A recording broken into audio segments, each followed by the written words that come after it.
Miffy, Miffy, appela maman Pompon. Il est l'heure de te lever. Le soleil brille déjà. Mais Miffy ne se leva pas.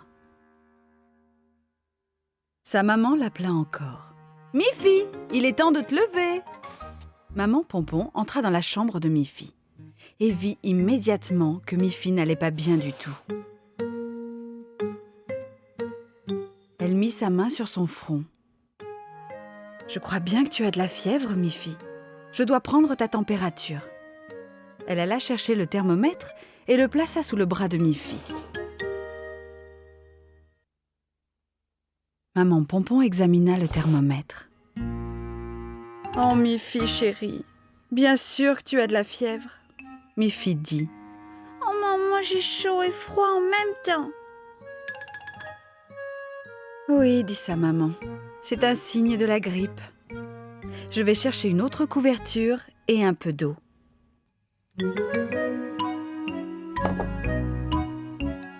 Quand on a de la fièvre, il faut boire beaucoup. Ça te ferait plaisir que je t'apporte ton petit déjeuner au lit ? Je n'ai pas faim du tout, dit Miffy tristement. Si tu n'as pas d'appétit, c'est que tu as vraiment la grippe. Qui peut venir de si bon matin ? Dit maman Pompon. Elle alla ouvrir la porte. C'était Agathe, la petite amie de Miffy. « Bonjour, est-ce que Miffy peut sortir et jouer avec moi, Madame Pompon ?» dit Agathe. « C'est très gentil de ta part, Agathe, » dit maman Pompon. « Mais Miffy est encore couchée. J'ai bien peur qu'elle ait la grippe. J'espère qu'elle se sentira mieux demain et qu'elle pourra jouer avec toi. »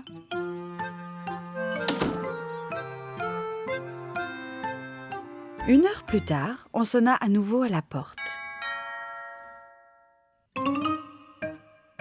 Maman Pompon alla ouvrir. C'était Boris et son amie Barbara. Eux aussi voulaient voir Miffy. Mais bien sûr, Miffy était toujours alitée. Maman Pompon leur dit « Vous savez, Boris et Barbara, la grippe est contagieuse. Il vaut mieux que vous ne voyiez pas Miffy aujourd'hui. » Boris et Barbara quittèrent tristement la maison de Miffy. Maman Pompon jeta un coup d'œil dans la chambre et vit que Miffy dormait encore. À ce moment précis, on sonna à nouveau. « Qui cela peut-il être cette fois ?» dit maman. Quand maman Pompon ouvrit la porte, Boris, Barbara et Agathe étaient revenus. « Vous savez que Miffy est souffrante. Pourquoi êtes-vous revenus ?»« Nous avons apporté un cadeau pour Miffy, » dirent-ils. « Nous voulons qu'elle se sente mieux. Nous lui avons apporté des fruits, quelques pommes, du raisin et quelques oranges. »« Merci beaucoup les enfants, » dit maman Pompon. « Les fruits lui feront beaucoup de bien. Je vais les lui apporter sur le champ. » Maman Pompon apporta les fruits à Miffy qui fut très heureuse d'avoir des amis aussi attentionnés. Elle mangea d'abord une pomme. Elle était délicieuse et Miffy se sentit déjà mieux. Et en effet, le lendemain matin, elle se sentit vraiment beaucoup mieux. Ainsi, elle put sortir et jouer joyeusement avec ses amis.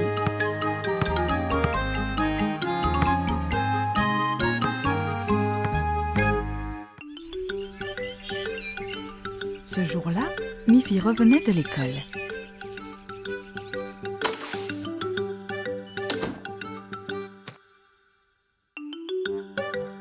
Elle se rendit à la cuisine. Sa maman était en train de nettoyer la table. « Bonjour maman !» dit Miffy. « Bonjour Miffy chérie. Pendant que tu étais à l'école, j'ai eu la visite de quelques amis. Nous avons pris le thé avec des biscuits et je leur ai montré les jolis dessins que tu avais faits. Maintenant, je dois faire la vaisselle et la ranger. »« Est-ce que je peux t'aider ?» demanda Miffy. « Oui, c'est très gentil, » dit maman Pompon. « Mais il faudra ranger chaque objet à sa place. Les fourchettes avec les fourchettes, Les cuillères avec les cuillères. Et les tasses avec les autres tasses. Miffy était ravie de se rendre utile. Tandis que sa maman lavait les fourchettes, les cuillères et les tasses, Miffy les essuyait soigneusement. Puis, elle commença à les ranger. Il y avait 4 fourchettes et Miffy les rangea à leur place dans le tiroir. Il y avait 4 cuillères et Miffy les rangea à leur place dans le tiroir. Mais il n'y avait que 3 tasses. 1, 2, 3. Maman, dit Miffy, il y avait 4 fourchettes et 4 cuillères, mais il n'y a que 3 tasses. Ah bon, dit maman Pompon. Où a bien pu passer la 4e tasse?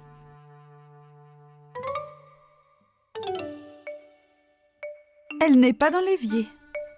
Je vais essayer de la retrouver, dit Miffy. Miffy commença ses recherches dans toute la cuisine. Pas de tasse dans le four, ni dans la marmite.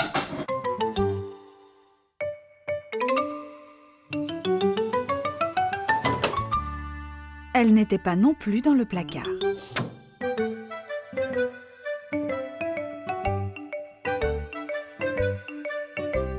La tasse manquante semblait avoir disparu. « Je ne la trouve nulle part, » dit Miffy. « dit maman. « Je l'ai peut-être oubliée sur la table. » Mais la 4e tasse n'était pas sur la table. « Regarde, maman, » dit Miffy. « Il y a mes dessins sur la table. »« Ah oui, » dit maman. « Je suis allée les chercher dans ta chambre. » Tu peux les ramener, mais range-les bien à leur place habituelle. Miffy prit ses dessins et alla dans sa chambre.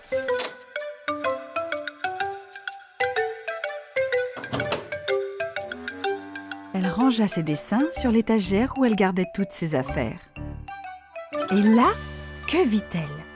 La tasse qui manquait était là, sur l'étagère. S'écria Miffy. « J'ai retrouvé la tasse !»« Oh, suis-je stupide ?» dit maman. « Quand je suis allée dans ta chambre pour prendre tes dessins, j'avais une tasse de thé à la main. J'ai dû la poser distraitement sur ton étagère. Maintenant, nous avons à nouveau 4 tasses. Grâce à toi, Miffy. »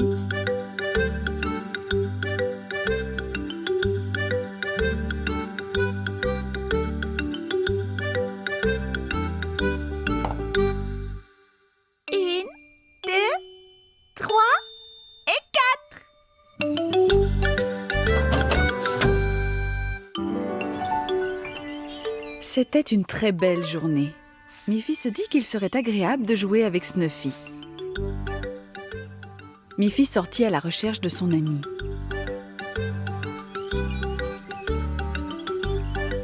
Elle l'appela par son nom. « Snuffy! Snuffy! Où es-tu » Elle la chercha devant la maison.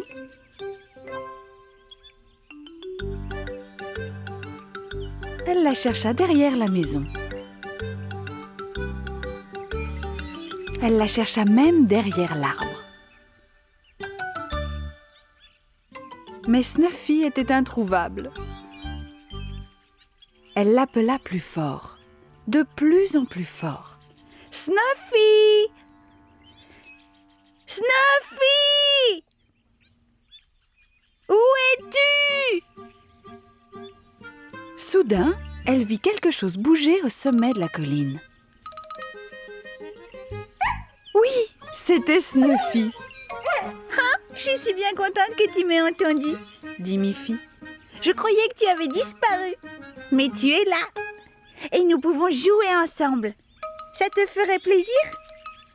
Snuffy remua la queue et dressa les oreilles. Bien sûr qu'elle serait heureuse de jouer avec Miffy. « Tu dois avoir faim et soif, » dit Miffy.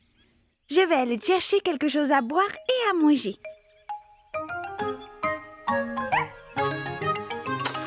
Miffy entra dans la maison et en ressortit avec un bol de biscuits et un bol d'eau, un dans chaque main. Snuffy était si impatiente qu'elle fit des bonds. Miffy lâcha le bol de biscuits. Et les biscuits roulèrent partout sur le sol. « C'est malin, Snuffy !» dit Miffy. « Tu dois apprendre à être patiente. Maintenant, tous tes biscuits sont éparpillés par terre. » « Non, Snuffy !» dit Miffy. « Tu ne dois pas manger les biscuits qui sont par terre. » Miffy n'était pas vraiment fâchée contre Snuffy, mais elle voulait lui donner une leçon. Snuffy avait l'air tout triste. « Ne sois pas triste, Snuffy, » dit Miffy. « Il y a encore d'autres biscuits à la cuisine. Alors, assieds-toi sagement et attends que je te les apporte. »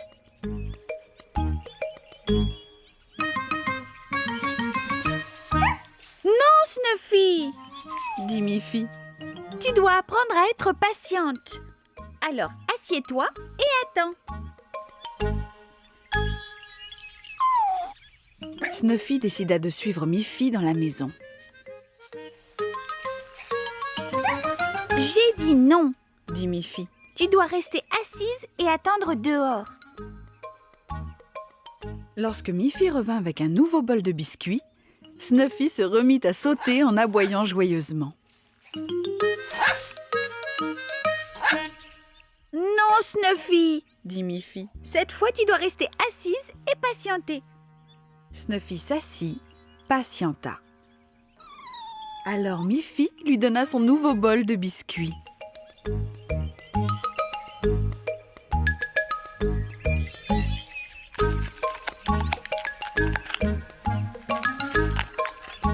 Ensuite, Snuffy eut droit à un bon bol d'eau.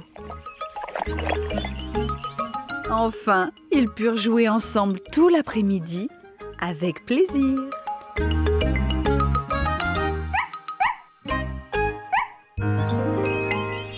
C'était l'anniversaire de Miffy. Sa maman avait fait un merveilleux gâteau au chocolat.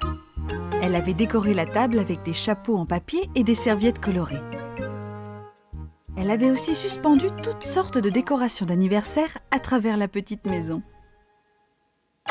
Il était déjà midi et personne n'était encore arrivé. Miffy se demanda si quelqu'un allait venir à sa fête. Elle regarda par la fenêtre, mais il n'y avait personne à l'horizon.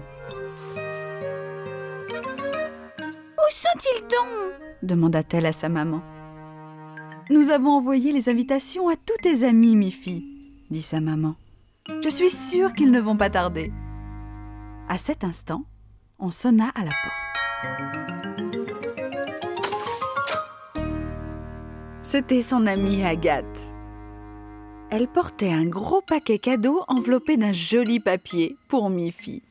« Oh, bonjour Agathe !» dit Miffy. « Tu es la première arrivée. Quel beau paquet cadeau ! J'aimerais bien savoir ce que c'est. »« Tu dois attendre que tout le monde soit là, » dit Agathe. « Alors tu pourras ouvrir tous tes cadeaux. » À ce moment-là, la sonnette retentit encore. Cette fois, tous les autres amis de Miffy étaient là. Il y avait Colette, Grogny, Boris et Barbara. Chacun portait un mystérieux paquet cadeau.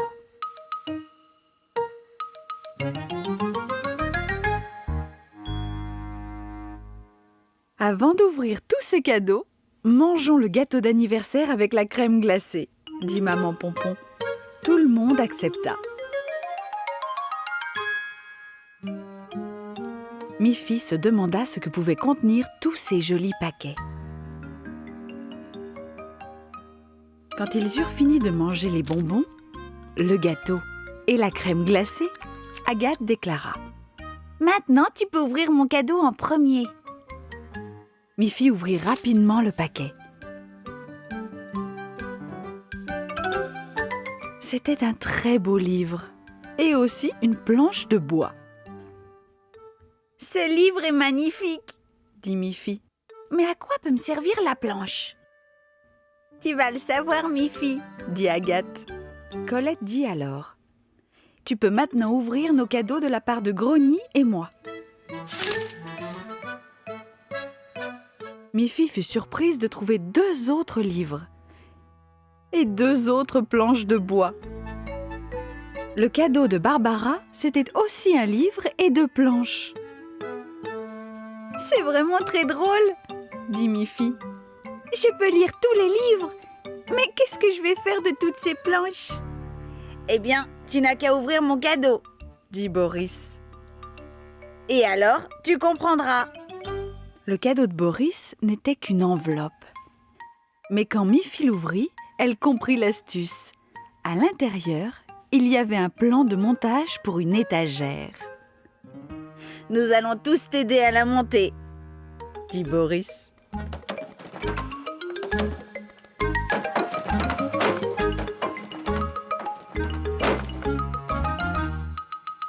Bientôt, Miffy admira sa belle étagère.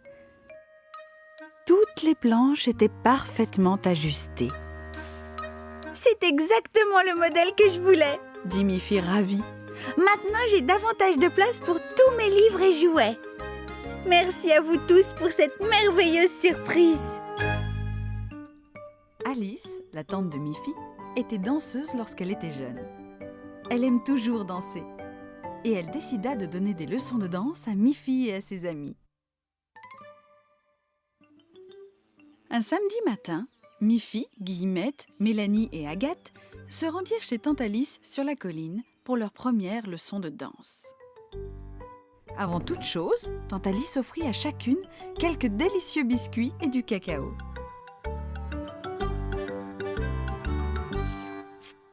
Puis, vêtues de leur tenue de danse, elles étaient prêtes à commencer.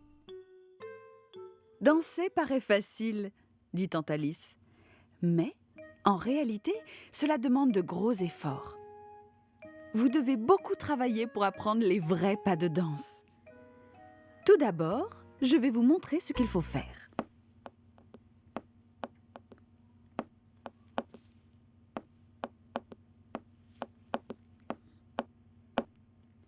Maintenant les filles, vous allez essayer ensemble.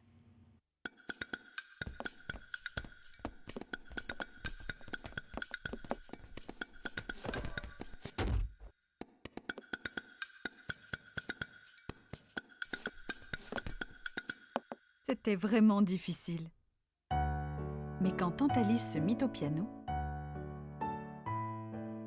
le rythme guida leurs pas.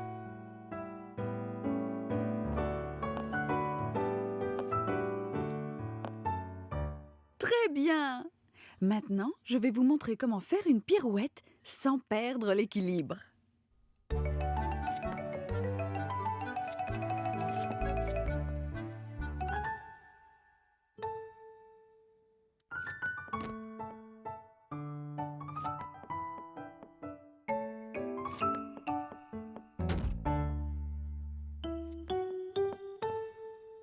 Vous vous sentirez parfois découragée, dit tante Alice. Mais quand vous serez devenues de vraies danseuses, vous serez très heureuses. Tous les samedis, 1, 2, 3, faisons nos pas. Elles sautèrent, tournèrent et posèrent.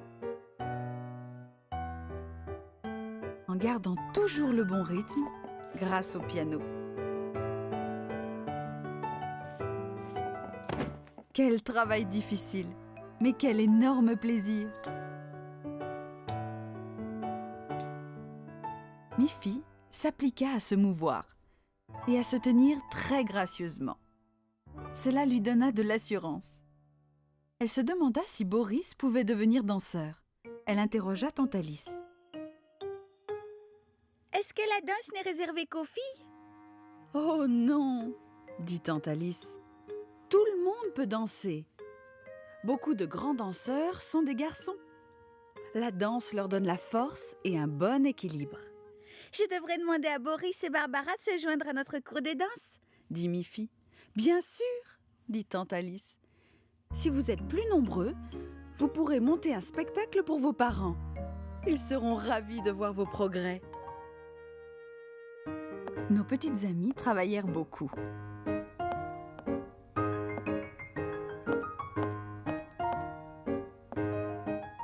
Miffy se demanda.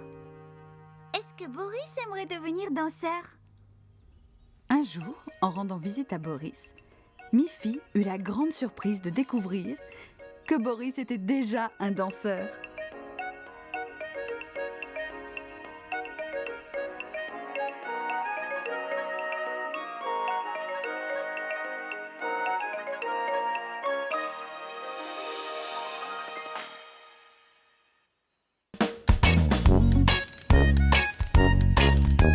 Miffy court et c'est la joie. Avec ses amis, on ne s'ennuie pas. Snuffy, Agathe, Barbara, Boris, Colette, ils sont tous là. Et